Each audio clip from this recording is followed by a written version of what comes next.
Baik, Assalamualaikum warahmatullahi wabarakatuh. Kami dari kelompok 4 akan mempresentasikan dengan judul Infeksi Saluran Pencernaan Hepatitis. Sebelumnya, terima kasih kepada dosen pengampu Ibu Azizah Fona. Kami akan memperkenalkan diri dari kelompok 4, ada 5 orang. Yang pertama, ada Nur Akmalia, Badratun Nafis, Rizfa Putri, Alika Zahra Umera, dan saya sendiri, Said Muhammad Farhan. Next.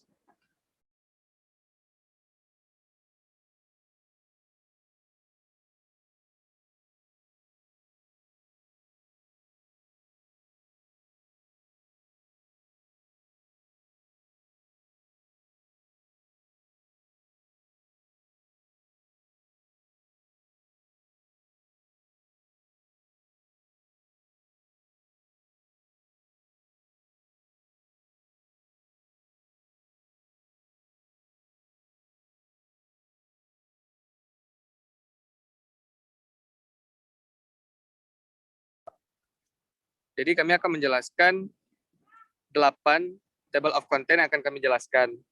Untuk yang pertama, epidemiologi dan etiologi akan dijelaskan oleh Saudari Alika Zahra Umera. Kepada Saudari Alika, saya persilakan.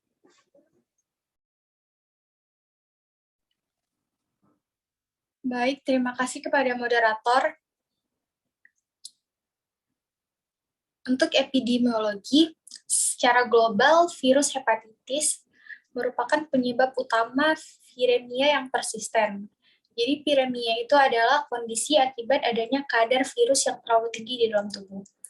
Di Indonesia, berdasarkan data yang berasal dari rumah sakit, hepatitis A masih merupakan bagian terbesar dari kasus-kasus hepatitis akut yang dirawat, yaitu berkisar dari 39,8 sampai 68,3%. Peningkatan prevalensi anti-HFV yang berhubungan dengan umur mulai terjadi dan lebih nyata di daerah dengan kondisi kesehatan di bawah standar. Lebih dari 75% anak dari berbagai Asia, Afrika, India menunjukkan sudah memiliki antibodi anti-HAV pada usia 5 tahun. Sebagian besar infeksi HAV didapat pada awal kehidupan. Kebanyakan asimptomatik atau sekurangnya anikterik. Tingkat prevalensi hepatitis B di Indonesia sangat bervariasi, berkisar dari 2,5% di Banjarmasin sampai 25,61% di Kupang, sehingga termasuk dalam kelompok negara dengan endemisitas sedang sampai tinggi. Di negara-negara Asia diperkirakan bahwa penyebaran perinatal dari ibu pengidap hepatitis merupakan jawaban atas prevalensi infeksi virus hepatitis B yang tinggi. Hampir semua bayi yang dilahirkan dari ibu yang HBeAg yang positif akan terkena infeksi pada bulan kedua atau ketiga setelah kelahirannya. Adanya HBeAg pada ibu sangat berperan penting untuk penularan. Walaupun ibu mengandung HBsAg positif, namun jika HBeAg dalam darah negatif, maka daya tularan menjadi rendah. Data di Indonesia telah dilaporkan oleh Suparayatmo pada tahun 1993 bahwa dari hasil pemantauan pada 66 ibu hamil pengidap hepatitis B, bayi yang mendapat penularan secara vertikal adalah sebanyak 22 bayi atau 45,9%. Prevalensi anti-HCV pada donor darah di beberapa tempat di Indonesia menunjukkan angka di antara 0,5% sampai 3,37%, sedangkan prevalensi anti-HCV pada hepatitis akut menunjukkan bahwa hepatitis C menempati urutan kedua setelah hepatitis A, sedangkan urutan ketiga ditempati oleh hepatitis B. Untuk hepatitis D, walaupun infeksi hepatitis ini erat hubungannya dengan infeksi hepatitis B, di Asia Tenggara dan Cina, infeksi hepatitis D tidak biasa dijumpai pada daerah di mana prevalensi HBsAg sangat tinggi. Laporan dari Indonesia pada tahun 1982 mendapatkan hasil 2,7% atau 2 orang anti-HDV positif dari 73 carrier hepatitis B dari donor darah. Hepatitis E atau HIV di Indonesia pertama kali dilaporkan terjadi di Sintang, Kalimantan Barat, yang diduga terjadi akibat pencemaran sungai yang digunakan untuk aktivitas sehari-hari. Didapatkan HIV positif sebanyak 28/82 atau 34,1%. Letupan kedua terjadi pada tahun 1991, hasil pemeriksaan menunjukkan HIV positif 78/92 orang atau 84,7%.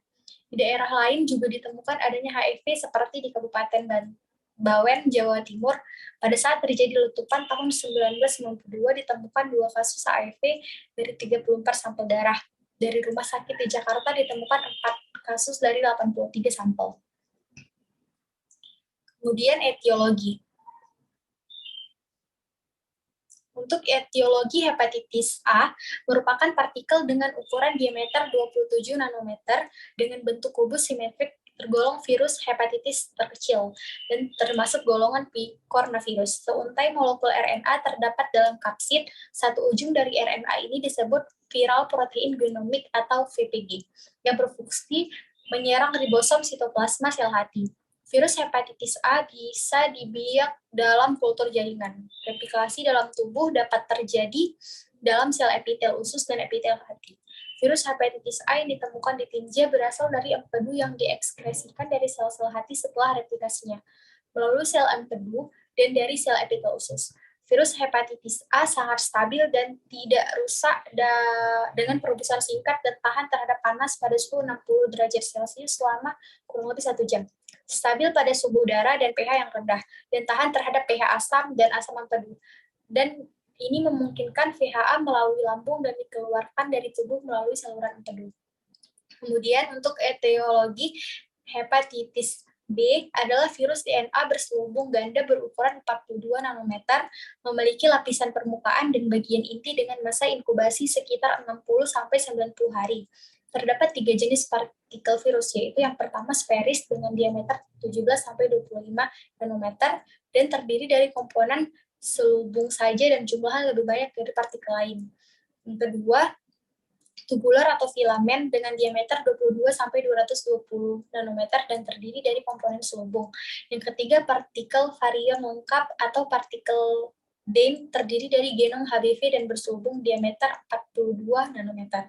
Protein yang dibuat oleh virus ini bersifat antigenik serta memberi gambaran tentang keadaan penyakit. Next.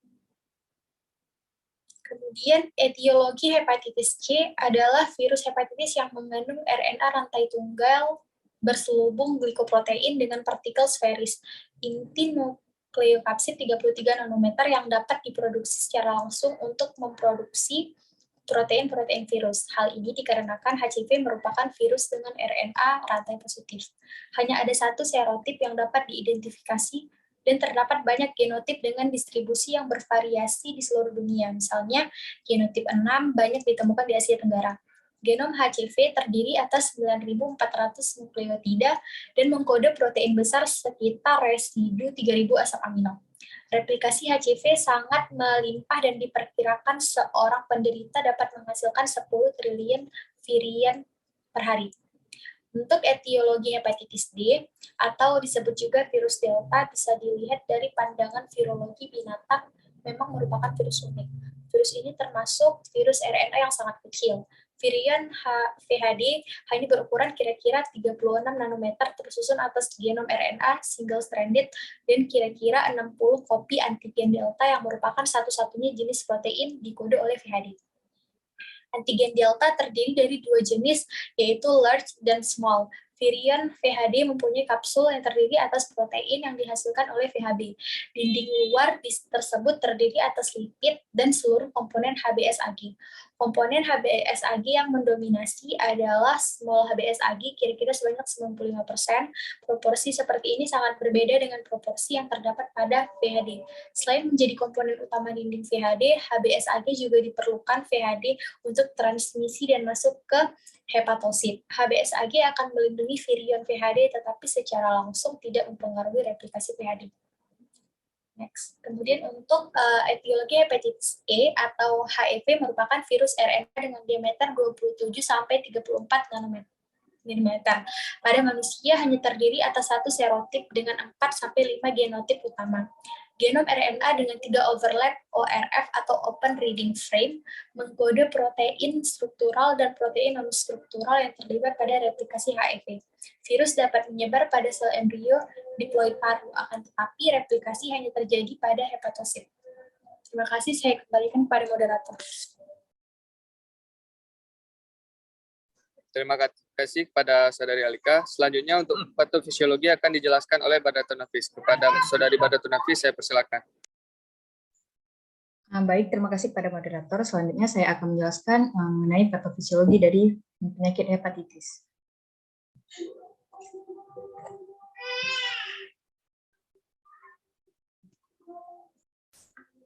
Hepatitis virus adalah penyakit yang awalnya menyerang hati. Hepatitis memiliki beberapa bentuk penularan yang berbeda dan datang dalam beberapa bentuk yang berbeda juga, seperti hepatitis A, B, C, dan E. Hal ini dipicu oleh banyak mikroorganisme seperti cytomegalovirus, virus Epstein-Barr, dan virus herpes simplex.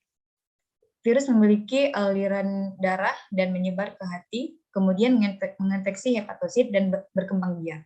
Virus-virus mengubah struktur antigen, tubuh mulai menggunakan respon imun yang dimediasi sendiri mencoba untuk merusak hepatosit. Pada hepatosit B dan C, virus dapat melanjutkan proses ini berulang-ulang selama bertahun-tahun. Patofisiologi hepatitis A, kerusakan sel hati disebabkan oleh aktivasi sel T limfosit sitolik terhadap targetnya, yaitu antigen virus hepatitis A. Pada keadaan ini ditemukan HLA restricted virus specific cytotoxic CD8+ T cell di dalam hati pada hepatitis virus A yang akut. Gambaran histologis dari sel parenkim hati yaitu terdapatnya nekrosis sel hati berkelompok. Dimulai dari center lobules yang diikuti oleh infiltrasi sel limfosit, makrofag, sel plasma, eosinofil, dan neutrofil. Icterus terjadi sebagai akibat hambatan aliran empedu karena kerusakan sel parenkim hati. Terdapat peningkatan bilirubin, direct dan indirect dalam serum. Ada tiga kelompok kerusakan, yaitu di daerah portal, di dalam lobules, dan juga di dalam sel hati. Di dalam lobules, yang mengalami nekrosis terutama yang terletak di bagian sentralnya. Kadang-kadang hambatan aliran empedu ini mengakibatkan tinja berwarna pucat seperti dempul, atau disebut dengan facies alkalis, dan juga terjadi peningkatan enzim fosfatase alkali, 5-nukleotidase dan gamma-glutamil transferase. Kerusakan sel hati akan menyebabkan pelepassan enzim transminase ke dalam darah. Hepatitis B, virus hepatitis B merangsang pertama kali respon imun non-spesifik, yang biasa disebut dengan innate immune response, karena dapat terangsang dalam waktu pendek, dalam beberapa menit sampai beberapa jam. Proses eliminasi non-spesifik ini terjadi tanpa restriksi HLA, yaitu dengan memanfaatkan sel-sel NK dan NKT. Untuk proses eradikasi VHB lebih lanjut diperlukan respon imun spesifik, yaitu mengaktifasi limfosit T dan sel limfosit B. Aktivasi sel T CD8+ terjadi setelah kontak reseptor T tersebut dengan kompleks peptida VHB MHC kelas 1 yang ada pada permukaan dinding sel hati dan pada permukaan dinding APC atau antigen presenting cell, dan dibantu dengan rangsangan sel TCD4+ yang sebelumnya sudah mengalami kontak dengan kompleks peptida VHB MHC kelas 2 pada dinding APC. Peptida VHB yang ditampilkan pada permukaan dinding sel hati dan menjadi antigen sasaran respon imun adalah peptida kapsid, yaitu HBcAg atau HBeAg. Sel T CD8+ selanjutnya akan mengeliminasi virus yang ada dalam nekrosis sel hati yang akan menyebabkan meningkatnya ALT atau mekanisme sitolitik. Di samping itu dapat juga terjadi eliminasi virus intrasel tanpa kerusakan sel hati yang terinfeksi melalui aktivitas interferon gamma dan TNF-alpha atau tissue necrotic factor yang dihasilkan oleh sel T CD8+ yang merupakan mekanisme non-sitolik. Masa inkubasi infeksi virus hepatitis B akut adalah sekitar 12 minggu, dengan mayoritas pasien mengalami penyakit ringan dan kurang dari 1% mengalami gagal hati fulminan. Setelah infeksi akut sembuh, sebagian besar pasien dewasa dan sebagian kecil bayi yang terinfeksi mengembangkan antibodi terhadap antigen permukaan hepatitis B dan akhirnya pulih sepenuhnya. Berikut merupakan mekanisme virus hepatitis B masuk ke dalam sel. Untuk hepatitis C, virus hepatitis C dapat membuat sel hati memperlakukan RNA virus seperti miliknya sendiri. Selama proses ini, virus menutup fungsi normal hepatosit atau membuat lebih banyak lagi hepatosit yang terinfeksi. Mekanisme imunologis yang menyebabkan kerusakan sel-sel hati. Protein core yang menimbulkan reaksi pelepasan radikal oksigen pada mitokondria dan protein ini mampu berinteraksi pada mekanisme signaling dalam inti sel, terutama berkaitan dengan penekanan regulasi imunologik dan apoptosis. Jika masuk ke dalam darah, maka HCV akan segera mencari hepatosit dan mengikat suatu reseptor permukaan. Protein permukaan sel CD8 adalah suatu virus hepatitis C binding protein yang memainkan peranan masuknya virus. Protein khusus virus yaitu protein E2 menempel pada reseptor site di bagian luar hepatosit. Untuk masa inkubasi virus hepatitis C sendiri sekitar 8 minggu. Sebagian besar kasus infeksi hepatitis C ini akut dan tidak menunjukkan gejala.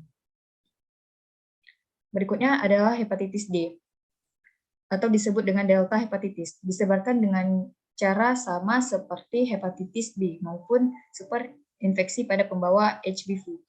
Virus hepatitis D dianggap sebagai satelit subviral karena distribusinya dalam sel hepatosit hanya dengan adanya virus hepatitis B. Delta virus merupakan virus RNA yang tidak lengkap atau defektif virus karena virus hepatitis D sendiri tidak dapat menyebabkan infeksi. Untuk terjadinya infeksi hepatitis D, maka infeksi harus pertama kali ada infeksi hepatitis B sebelum atau pada saat bersamaan. Masa inkubasi untuk virus hepatitis D sendiri adalah sekitar 13 minggu. Infeksi virus hepatitis D menyebabkan hepatitis hanya pada orang dengan infeksi virus B akut atau kronis. Berikutnya hepatitis E. Penyebab hepatitis E adalah virus hepatitis E, sebuah virus RNA berbentuk sferis, yang dimana virus ini termasuk dalam famili Hypeviridae, genus Hypevirus.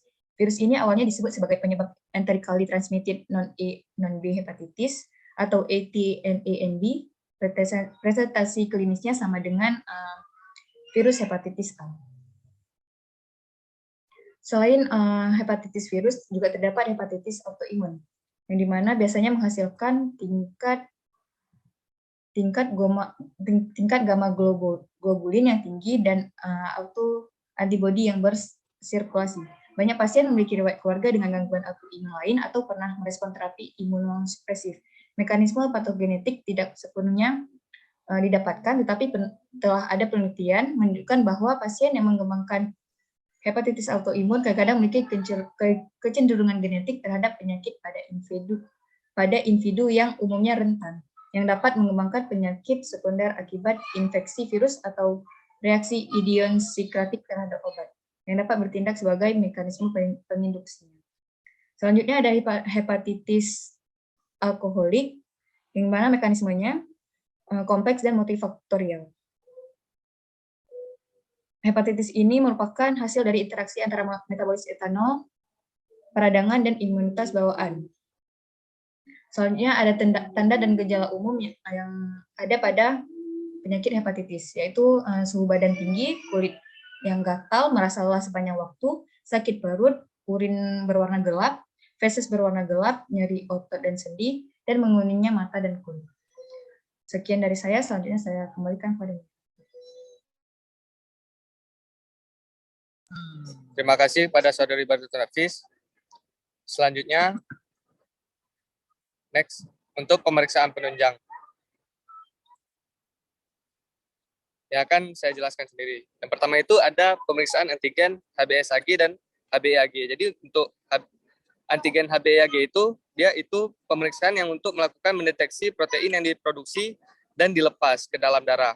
Tes ini sering digunakan juga untuk mengetahui apakah pengidap berpotensi untuk menyebarkan virus ke orang lain gitu.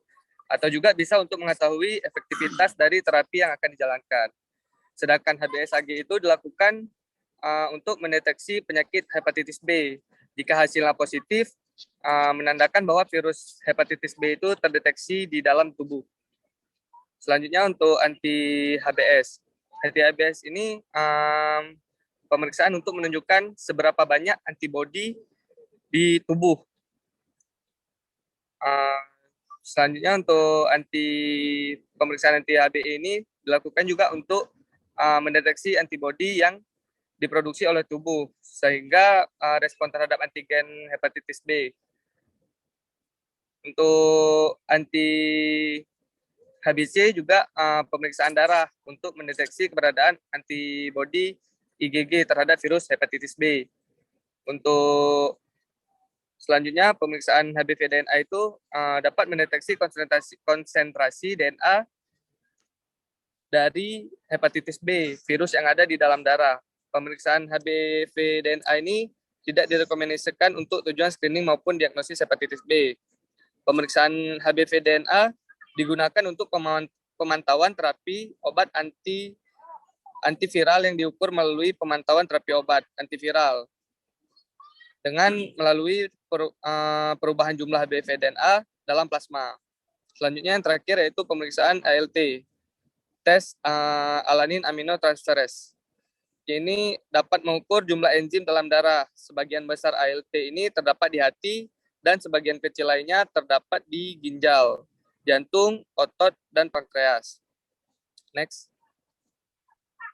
Selanjutnya untuk penataan laksana terapi non-farmakologi itu ada diet seimbang, jumlah kalori cukup untuk yang sedang mengidap penyakit hepatitis, terus aktivitas sesuai kemampuan, menjalankan pola hidup yang teratur, dan juga berkonsultasi dengan petugas kesehatan.